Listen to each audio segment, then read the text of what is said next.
For the past decade, foreign powers have sought to destroy Syria. Most people are unaware since the Western corporate media pretend the violence is the result of a revolution or civil war. The truth is that Israel wants to reclaim southern Syria, Turkey wants to reclaim northern Syria, and the Persian Gulf states want a secure route for a natural gas pipeline to Europe. In addition, the American empire seeks to destroy any nation that fails to open its economy to Western corporations and supports whatever Israel undertakes. A direct invasion of Syria would pose difficult political problems. The preferred method in the modern world is to destroy a nation by agitating and arming minority groups while sending thousands of foreign mercenaries to join attacks. The plot to destroy Syria is no secret.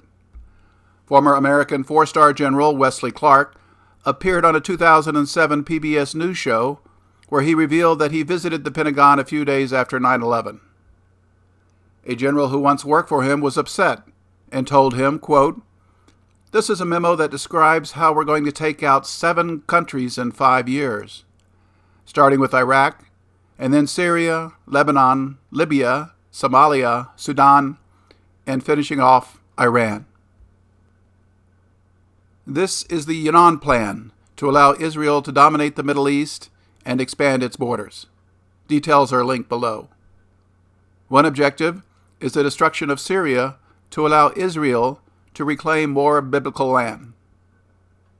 The idea to annex southern Syria was formally proposed in a 1996 plan called Clean Break, where prominent Jewish American neocons recommended, quote, "Israel can shape its strategic environment in cooperation with Turkey and Jordan by weakening, containing, and even rolling back Syria," end quote. In 2017, Michael McCoskey, president and CEO of the Jewish Institute for National Security of America, and a former Pentagon official wrote, quote, "We should recognize that maintaining Syria, Iraq, Lebanon, and Yemen in their existing forms is unnatural and serves Iran's interests.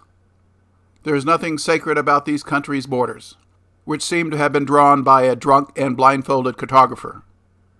These countries are not nation-states as Americans understand them, but rather post-World War I artificial constructs, mostly created out of the ashes of the Ottoman Empire and a colossally failed experiment by international leaders. After Syria is destroyed, bands of jihadists will fight amongst themselves and millions of Syrian refugees will need help. Israel can establish a growing security zone in southern Syria to restore order, as explained in the article linked below. Once secured, Jewish settlements will appear, and the remaining locals herded northward or evacuated to Europe. Israel seized the Golan Heights from Syria in the closing stages of the 1967 Six-Day War, unilaterally annexed it in 1981, and 20,000 Israelis have settled in as Arabs were expelled. Many Americans agree that the Promised Land is God-given. Israel continues to expand into the West Bank in direct violation of UN resolutions, and could do so in southern Syria. The Ottoman Empire ruled most of the Middle East for 600 years.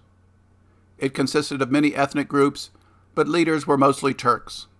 The Ottoman defeat and the occupation of most of its territory by Allied powers in the aftermath of World War I resulted in the loss of its Middle East territories. These were divided between the United Kingdom and France, who realized the value of oil fields in the region. Syria was created as a colony of France, and a pipeline built to pump oil from fields in eastern Syria and Iraq to the Mediterranean Sea. The Turks resented this loss of territory, especially areas where Turks were the majority. In 1939, Turkey invaded and re-annexed the Syrian province of Hatay that is mostly Turkish, taking advantage of the crisis in France on the eve of World War II. Many Turks support a return to an empire, and securing oil fields in northeastern Syria and northern Iraq would make Turkey a world power. Several million Turkish-speaking Syrian Turkmen make up the third largest ethnic group in the country. There are millions more ethnic Turks in Syria who assimilated with fellow Sunni Arabs and now speak Arabic. In 2014, a nationalist president, Recep Erdogan, was elected, who plotted for a return of territory. He is seen here in 2013, when as Turkish Prime Minister, he met with American Secretary of State John Kerry in Washington, D.C., after their war on Syria had begun. Turkey began publishing a new map with borders expanded into Syria and Iraq. The Turkish military began upgrading its equipment as Turkish forces moved closer to the Syrian border. Thousands of Turk mercenaries were recruited and trained to fight as an auxiliary military force. There are lots of articles stating the war on Syria is about natural gas pipelines. The small nation of Qatar sits atop massive natural gas reserves. Qatar's gas can reach European markets only if it is liquefied and shipped by sea, a route that restricts volume and dramatically increases costs. It proposed a $10 billion, 1,500-kilometer pipeline through Saudi Arabia, Jordan, Syria, and Turkey, linking Qatar directly to European energy markets via distribution terminals in Turkey, which would pocket rich transit fees. This would allow the Sunni kingdoms of the Persian Gulf to dominate the world's natural gas market. Europe now gets 30% of its gas from Russia and would love an alternative. Some suggest that Syrian President Assad rejected this plan and forged a pact with Iraq and Iran to run a pipeline eastward, allowing these Shia-dominated countries access to sell gas to Europe. Details about these plans are disputed, but there is no doubt the Sunni nations want to replace the Syrian government with a puppet leader like in Jordan. This was clarified when American Secretary of State John Kerry said the Sunni nations had offered to cover all costs if the U.S. military invaded Syria. With respect to Arab countries offering to bear cost and to assist, the answer is profoundly yes, they have. That offer is on the table. And the details on the offer and the proposal on the table, what are the figures that we're talking about? Well, we don't know what action we're engaged in right now, but they've been quite significant. I mean, very significant. In fact, some of them have said that if the United States is prepared to go do the whole thing the way we've done it previously in other places, they'll carry that cost. That's how dedicated they are to this. Obviously, that's not in the cards, and nobody's talking about it. But they're talking in serious ways about getting this job done.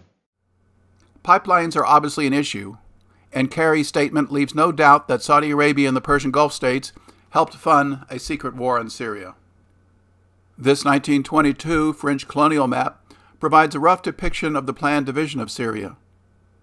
Turkey would reclaim its former Aleppo province, while Israel reclaims the two southern provinces, both to be called security zones that would be eventually annexed. To speed this process and limit bloodshed, President Assad and his Alawite-led army would withdraw to their coastal homeland along with millions of Syrian refugees from the south, as part of a Geneva peace conference that neocons often suggest. It was assumed that these powerful countries could quickly destroy Syria. This proved difficult because Syrian President Bashar al-Assad, pictured with his wife, is smart and popular. He was studying to become an eye doctor in London before his dad died in 2000. The Assad family has ruled Syria for decades and is firmly entrenched. President Assad is progressive, and polls show him popular among the Syrian people. He provides social services and protects minorities, including 2 million Christians in Syria. The plot to destroy Syria began in 2011 and made great progress until the Russians intervened. This led to conflicts among the plotters and shifting alliances that will be explained in future tales.